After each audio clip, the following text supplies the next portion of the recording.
আসসালামু আলাইকুম। The intelligence investor YouTube চ্যানেলে আপনাদের সবাইকে স্বাগতম।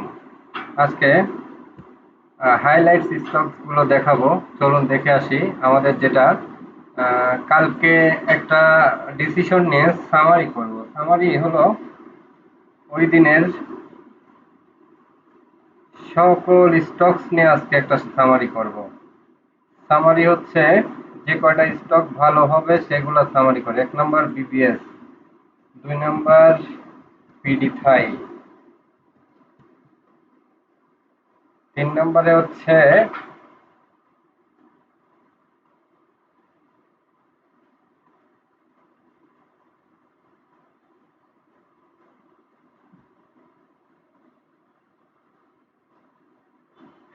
৩ নম্বরে বিএসসি, ৪ নম্বরে হলো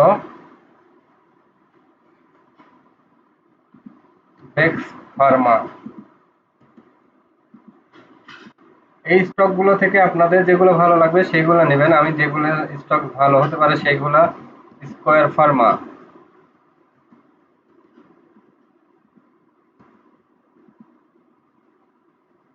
এরপরে জেএস আর এম, এরপরে হচ্ছে রেনেটা,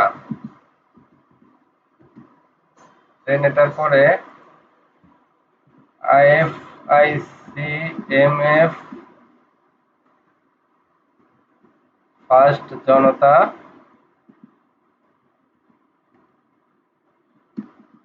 এমএফ। তাহলে কয়টা হলো? ১ ২ ৩ ৪ ৫ ৬ ৭ ৮ ৯। এখানে হলো পিএফ ওয়ান। এই কয়টা স্টক নিয়ে আজকের হাইলাইটস দিব। তাহলে হাইলাইটস থেকে আপনাদের ৩টা শেয়ার সিলেকশন করে দিতে হবে, যাতে আপনাদের সিদ্ধান্ত নিতে সুবিধা হয়। এই কয়দিন বেছে বেছে এগুলো স্টক বের করলাম। এর ভিতরে আরো কিছু স্টক ছিল যেগুলো ওই যে ইঞ্জিনিয়ারিং সেক্টরে দেখালাম। পিডি থেকে কি নেওয়া হয়েছে? নেওয়া হয়েছে বিএসআরএম স্টিলটা।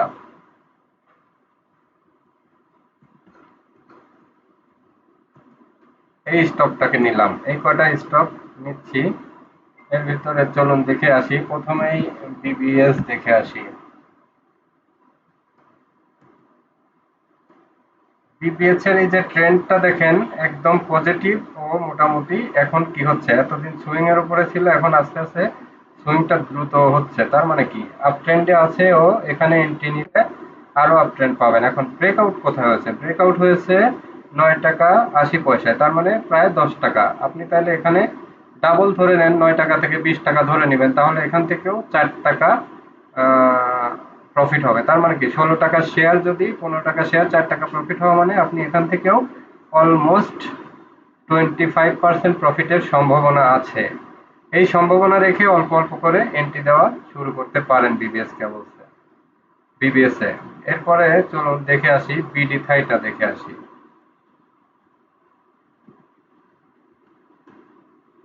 বিডি থাই যেটা হয়েছে, ছোট ছোট দুইটা ক্যান্ডেল দিয়েছে, এখান থেকে একটা বড় গ্রিন ক্যান্ডেল নেক্সট আশা করছি। তাহলে বিডি থাইও এখানে হোল্ড করবেন স্ট্রং। নতুন করে এন্ট্রি দেওয়ার দরকার নেই, কিন্তু স্ট্রংলি হোল্ড করবেন যাদের হাতে আছে।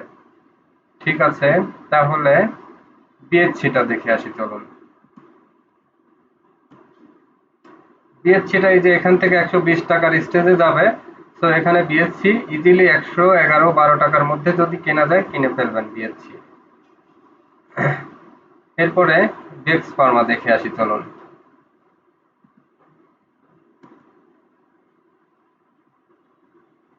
বেক্স ফার্মাটাকে ধরবেন, এখান থেকে যেহেতু একটা ব্রেকআউট নিল, তাহলে বেক্স ফার্মাকে মোটামুটি এখন আপাতত ২০-৩০ টাকা প্রফিটের রেঞ্জ ধরে নেবেন।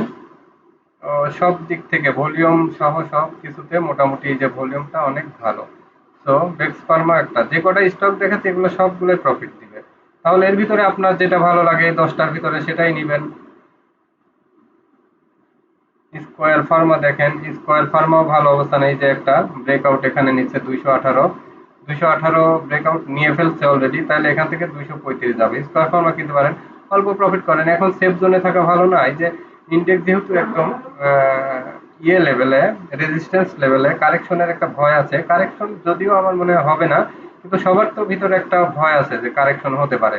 সবার যেটা কাজ করে ভয়, সেটা কিন্তু হয় না। সবাই যদি মার্কেট নিয়ে বেশি এক্সপেক্ট করে, তাহলে দেখবেন মার্কেট খারাপ হচ্ছে। সবাই যদি মনে করে মার্কেট খারাপ হবে, তখন দেখবেন মার্কেট ভালো হবে। এই স্টেজে এসে কিন্তু সবাই চিন্তা করতেছে মার্কেট কারেকশন হবে। বাট আমার মনে হয় সবাই এই এক্সপেক্টটা ভুল হতে পারে। তাহলে স্কোয়ার ফার্মা নেওয়া যায়, এরপরে জেএসআরএম দেখে আসি চলুন। জেএসআরএমটা এখান থেকে মোটামুটি যে 52 লেভেল, তো এখান থেকে 60 টাকা যায়, 60 টাকা যাওয়ার মতো শেয়ার, তাহলে 8 টাকা একটা প্রফিটের সম্ভাবনা থাকে। কিন্তু জেএসআরএম এন্ট্রি নিতে পারেন, জেএসআরএম খুব ভালো শেয়ার। আবার জেএসআরএম যখন প্লে করে তখন কিন্তু অনেক বেশি প্রফিট দিতে পারে। রেনেটা দেখে আসি। রেনেটা লং টার্মের জন্য, কেউ যদি 1 2 3 বছরের জন্য শেয়ার পালতে চান, তাহলে সবচেয়ে আইডিয়াল শেয়ার রেনেটা। একদম লং টাইম যদি পালতে চান, এগুলো লং টাইম পারলে ডিভিডেন্ড খাবেন আর কস্ট গেইন ক্যাপিটাল গেইনও পাবেন। সবকিছু মিলে এখন আপাতত 480-90, কিন্তু আলটিমেটলি এখান থেকে সুইং হলে পরে আবার কিনবেন বেচবেন, কিনবেন বেচবেন, আর হোল্ড করবেন সারা বছর। রেনেটাটা অবশ্যই সিলেকশনে রাখবেন। তো সব ভালো ভালো স্টক গুলো আপনাদের এখন বলে দিচ্ছি। এরপরে ফান্ড, যদি মিউচুয়াল ফান্ডে স্টক স্ট্রং হয়, তাহলে প্রথম প্রথম একদম স্ট্রং আইএফআইসি মিউচুয়াল ফান্ড। এই যে 3 টাকা 80 পয়সা, এখানে 4 টাকা 60 পয়সা ইজিলি যায়। তো ফার্স্ট আইএফআইসি মিউচুয়াল ফান্ডকে 1 নম্বর স্ট্রং হিসেবে এটাকে নেবেন। তাহলে একটা মিউচুয়াল ফান্ড থেকে কালেকশন করবেন। আর একটা যে ফার্মাসিউটিক্যালস এর 2 3টা বলেছি, বেক্স ফার্মা, স্কোয়ার ফার্মা, রেনেটা, তিনটার যে কোনো একটা সিলেকশন করবেন। তাহলে মিউচুয়াল ফান্ড থেকে সিলেকশন করবেন আইএফআইসি, আর এই দিক থেকে সিলেকশন করবেন বেক্স ফার্মা, রেনেটা, স্কোয়ার ফার্মার ভিতরে যেটা ভালো লাগে। আর কি সিলেকশন করবেন? ইঞ্জিনিয়ারিং থেকে কোনটা সিলেকশন করবেন? ইঞ্জিনিয়ারিং থেকে অবজারভেশনে থাকেন। আর যদি বিবিএস কিনতে চান, অল্প করে কিনতে পারেন, বিডি থাই থাকলে হোল্ড করেন। এই ফার্স্ট জনতা PF1।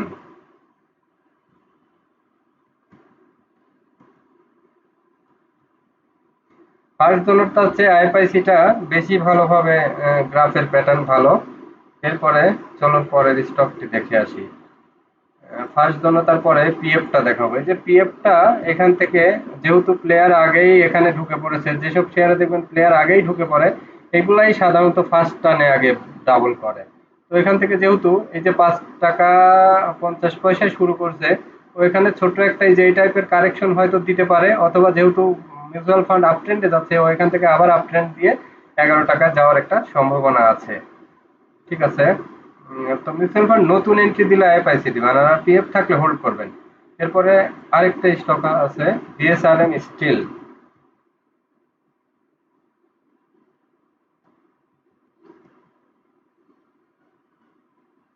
বিএসআরএম স্টিলে যে ধীরে ধীরে ভালো হচ্ছে, এই শেয়ারটি ভালো হওয়ার সম্ভাবনা আছে।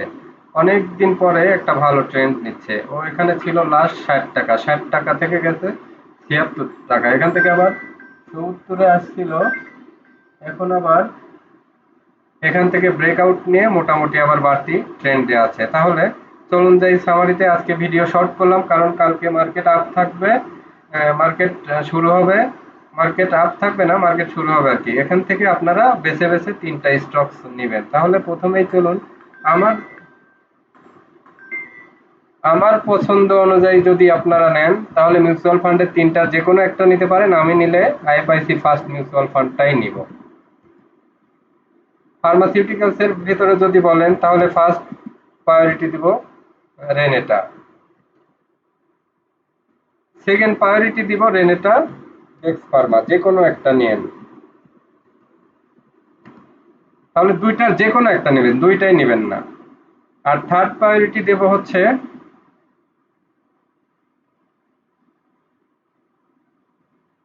কোনটা দেব?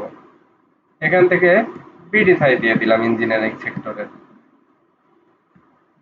তাহলে 3টা হাইলাইটস স্টকস আপনাদের ফাইনালি সর্ট আউট করে দিলাম। এতদিনের এত অ্যানালাইসিসের সকল কিছু করে এই যে দিন শেষে আপনাদের 3টা স্টক হাইলাইটস করে দিলাম।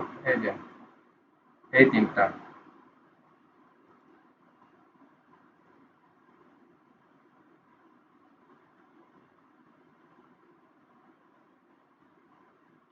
এই তিনটা স্টকস আইএফআইসি ফার্স্ট এমএফ আপনারা সবাই স্ক্রিনশট দিয়ে রাখেন, রেনেটা বা বেক্স ফার্মা যে কোনো একটা ইঞ্জিনিয়ারিং সেক্টরে বিডি থাই, তাহলে এই তিনটা শেয়ারকে আপনারা সবচেয়ে বেশি প্রায়োরিটি দিবেন। এখনো যারা আমার চ্যানেলটি সাবস্ক্রাইব করেননি দ্রুত চ্যানেল সাবস্ক্রাইব করে অল বেল আইকনটি বাজিয়ে দেন, দ্রুত এখনই।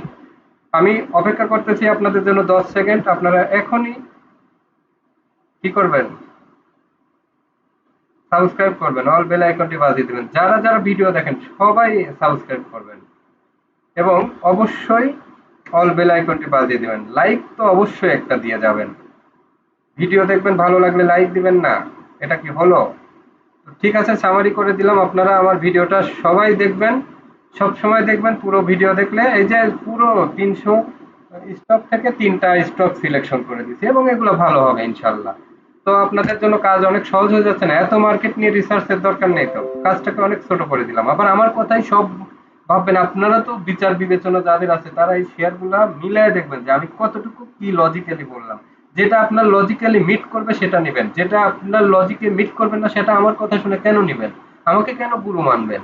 আমার অ্যাক্টিভিটিস পারফরমেন্স ভালো হলে গুরু মানবেন, আদারওয়াইজ মানার তো কোনো দরকার নেই। পারফরমেন্স ভালো হলেও কেন গুরু মানবেন? গুরু মানার দরকার নেই। আমার জাজমেন্ট আপনার জাজমেন্ট মিলাবেন, মিলানোর পরে যদি মনে হয় যে না এটা ঠিক আছে তারপরে নেবেন। কখনো বলবেন না যে আমি বলেছি জন্য নিয়েছেন, আবার আমি বলেছি জন্য আপনি নিয়ে লস খেয়েছেন, আমি বলেছি জন্য আপনি নিয়ে প্রফিট করেছেন, এগুলো নেভার। কাউকে কখনো don't blame the market, don't blame to any others. মার্কেটের নিজের মিস্টেককে কখনো অন্যের উপর মার্কেটের উপরে চাপিয়ে দিবেন না। এটা হচ্ছে যে ম্যাচিউরিটি এবং ভালো মানুষের একটা গুণ। নিজের মিস্টেকটা সবসময় ফাইন্ড আউট করবেন, কাউকে কখনো মার্কেটকেও ব্লেম দিবেন না, আদার্স কাউকেও ব্লেম দিবেন না। নিজের সাথে আগে জাজমেন্ট করবেন যে এটা ঠিক স্টেজে ঠিক কথা বলেছে কিনা, এটা নিলে কি হতে পারে, আসলে কি প্রফিট দিবে, আসলে কি ভালো হবে, সবকিছু মিলিয়ে জাজমেন্ট করে স্টক নেবেন। আশা করি এতক্ষণে আপনাদের সাবস্ক্রাইব হয়ে গেছে। তাহলে এখন রাখি ভাই, সবাই ভালো থাকবেন, আল্লাহ হাফেজ।